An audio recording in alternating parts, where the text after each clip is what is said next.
আল্লাহকে সবচেয়ে বেশি ভয় করে জ্ঞানীরা, চালাকেরা, বুদ্ধিমানেরা।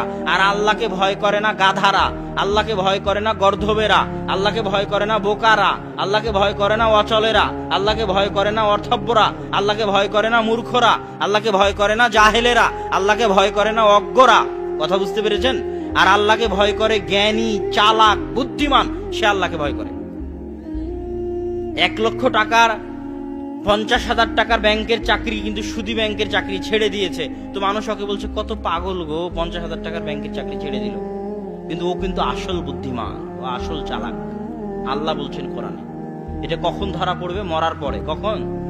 মরার পরে। আসল বুদ্ধিমান সেই যে মৃত্যুর পরের প্রস্তুতি নেয়, ওই আসল বুদ্ধিমান।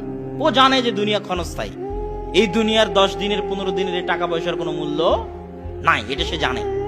আর যে জানে না, সে পৃথিবীর হাকিকত জানে না, সে আসমান জমিনের হাকিকত জানে না, সে জান্নাত জাহান্নামের হাকিকত জানে না, সে পরকালের হাকিকত জানে না, সে তার নিজের রূহের হাকিকত জানে না, সে তার চোখ, মাথা, ব্রেনের হাকিকত জানে না।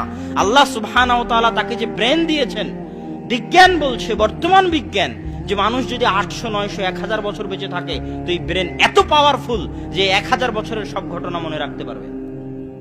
আপনি মনে করছেন 60 বছর বেঁচে আছি, 60 বছর পর কথা ভুলে যাচ্ছেন, মনে থাকে না, তাহলে মনে হয় আপনার ব্রেনের দুর্বলতা।